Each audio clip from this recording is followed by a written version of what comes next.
Hello दोस्तों। तो देखो, अभी आप लोग profit and loss appropriation account बनाना सीख गए थे। बात जब आती है जब प्रॉफिट कम हो और खर्चा ज्यादा हो, मेरा कहने का मतलब यह है कि एप्रोप्रिएशन ज्यादा हो। कह ये रहा हूं कि जो हम लोग प्रॉफिट एंड लॉस अकाउंट बनाते थे ना, प्रॉफिट एंड लॉस अकाउंट में आपके पास जो प्रॉफिट है, वो जो नेट प्रॉफिट है, profit and loss appropriation account में जो आपके पास प्रॉफिट एंड लॉस अकाउंट से आया होगा नेट प्रॉफिट, वो आपके पास में कम है। सपोज कर लो आपके पास में है वो 80,000 रुपए। इस क्वेश्चन के बेस पे, ये क्वेश्चन मैं अभी आपको समझाऊंगा, और आपके खर्चे आ जाते हैं ज्यादा। सपोज कर लो आपको 60,000 रुपए ए पार्टनर ए को देना है इंटरेस्ट, और आपको सैलरी देनी है बी को। ये सब एप्रोप्रिएशन है जो पार्टनर्स को मिलता है, जो मैंने आपको पिछले वीडियो में समझाया था profit and loss appropriation account में। वो मिल रहा था करीब 80,000 रुपए। अब देखो एक बात समझो, खर्चा कितना हो गया? 80 प्लस 60, 1,40,000 रुपए का एप्रोप्रिएशन एक्सपेंस बैठ गया इनके पास में। लेकिन प्रॉफिट कितना है? 80,000। तो ये केस तब का बना when appropriation are more than available profit. When appropriation are more than available profit. Profit है 80,000, लेकिन हम कितना खर्चा है हमारे पास में? वो है 1,40,000। तब इस केस में क्या करेंगे? इस केस में हम निकाल लेते हैं इन खर्चों का रेशियो, इसको बोलते हैं एप्रोप्रिएशन रेशियो। इसका क्या रेशियो निकल जाता? तो चलो इसको क्वेश्चन में देखते हैं और समझने की कोशिश करते हैं। एप्रोप्रिएशन रेशियो में इस प्रॉफिट को हम लोग जो है वो माइनस करते हैं, मतलब डिस्ट्रीब्यूट करते हैं। और उसके अलावा जो पैसा बचा है, देखो जैसे 80,000 रुपए बस इन लोगों को मिलता है, किस रेशियो में? एप्रोप्रिएशन रेशियो में। इसके एक्सेस में जितना भी पैसा उन लोगों को नहीं मिला है, उनके इंटरेस्ट का या सैलरी का, वो कभी नहीं मिलेगा। क्यों? क्योंकि प्रॉफिट के ऊपर क्या है, ये खर्चा बेस्ड है। तो जितना प्रॉफिट उतना ही खर्चा इनका क्या माना जाएगा? वैलिड माना जाएगा। बाकी खर्चे इनको कैरी फॉरवर्ड नहीं किए जाएंगे, मतलब फर्म को कभी भी ये पैसे उनको देना नहीं पड़ेगा। Ajay and Vijay are the partners sharing profit and losses in the ratio of 3:2. Ajay, a non-working partner, and contribute 20 lakh as his capital. तो अजय एक नॉन वर्किंग पार्टनर है, अजय और विजय एक पार्टनर्स हैं पार्टनरशिप फर्म में, जिनका प्रॉफिट शेयरिंग रेशियो है 3:2। अजय एक नॉन वर्किंग पार्टनर है और वो कंट्रीब्यूट करता है कितना? 20 लाख रुपए कैपिटल के लिए अपने कंट्रीब्यूट करता है। विजय एक वर्किंग पार्टनर है फर्म में, और पार्टनरशिप डीड के हिसाब से, देखो पार्टनरशिप डीड बना हुआ है इसीलिए हम देंगे, क्योंकि as per the partnership deed उनके एग्रीमेंट में लिखा था क्या? Provide for interest on capital 8% per annum. Word याद रखना, पर एनम भी लिखा है, तो डिवाइड बाय 12 हम करेंगे जब इंटरेस्ट निकालेंगे तो। And salary to every working partner 8,000 per month. Every working partner बोला है, तो कौन वर्किंग पार्टनर है? वर्किंग पार्टनर सिर्फ विजय है। विजय को साल भर के हिसाब से 8,000 इंटू 12 के हिसाब से मिल जाएगा। उसको क्या मिल जाएगा? सैलरी मिल जाएगी विजय को, सैलरी। और अजय को क्या मिल जाएगा? इंटरेस्ट मिल जाएगा। साल भर के लिए उसने दिया है कितना परसेंट? 8% के हिसाब से। तो अजय को कितना इंटरेस्ट मिलेगा उसके कैपिटल अकाउंट में? तो उसका इंटरेस्ट हो जाएगा 20 लाख का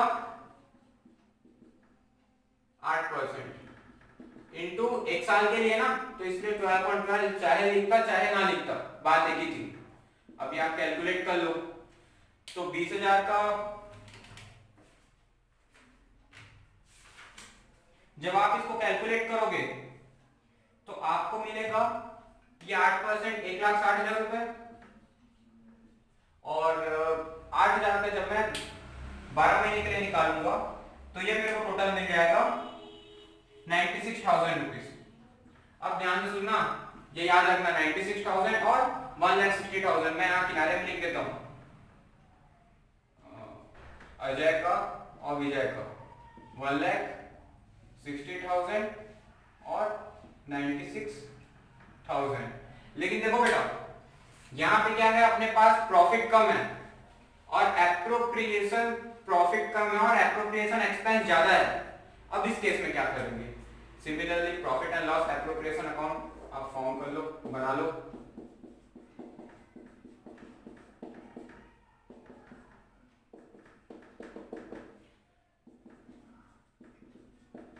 देखो सबसे पहले तो आप profit and loss appropriation account में नेट प्रॉफिट को ब्रॉट डाउन कर लेना।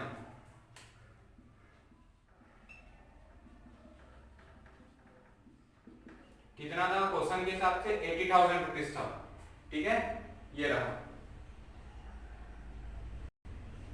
31 मार्च को हम लोग बना रहे हैं 2019 का, ठीक है। अब अच्छा, ये क्वेश्चन आप लोगों को आपके टीएस विभाग में पेज नंबर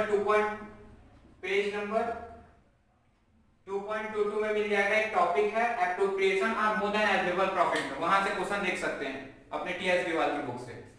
अब देखो यहाँ पे एक्सपेंस कितना हो गया, तो इंटरेस्ट ऑन कैपिटल, किसके कैपिटल में, अजय कैपिटल, और टू सैलरी, किसको, विजय कैपिटल। अब बेटा देखो एक काम मैं यहाँ करने जा रहा हूँ, मैं इनका रेशियो बनाने जा रहा हूँ, किसका, 1,60,000 इज टू 96,000 का। अब इसका रेशियो बनाने के लिए इसमें से कॉमन पर सिंप्लीफाई कर लो और इसको सिंपलेस्ट फॉर्म में डिवाइड कर लो। जब मैं इसको सिंपलेस्ट फॉर्म में डिवाइड करूंगा तो मेरे को एक रेशियो मिलेगा जो है 5:3, और इस 5:3 इसको मैं बोलूंगा एप्रोप्रिएशन रेशियो। इस 5:3 रेशियो में मैं इस 80,000 को बांट दूंगा, वो कितना हो जाएगा, डिवाइड बाय 8 करना दोनों का सम, तो कितना आ गया 10,000 इंटू 5, तो 50,000 इसको इंटरेस्ट ऑन कैपिटल का मिल जाएगा, और 80,000 डिवाइड बाय 8 इंटू 3 तो कितना हो गया 30,000 इसको मिल जाएगा सैलरी का। तो अब देखने वाली बात यह है कि मिलना कितना चाहिए था 96,000 सैलरी के हिसाब से, लेकिन मिल कितना रहा 30,000। इसको मिलना कितना चाहिए था इंटरेस्ट के हिसाब से 1,60,000 1,60,000, लेकिन मिल कितना है 50,000।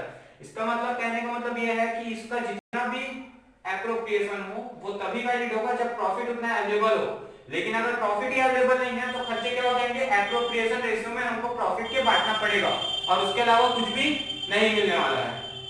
अब इनका टोटल कर लो 80,000। बात समझ में आया आपको? तो जब when appropriation are more than available profit, then up to the level of profit that appropriation will be provided to the partners and rest of the excess appropriation will not be provided in any of the year and that will not be carried forward.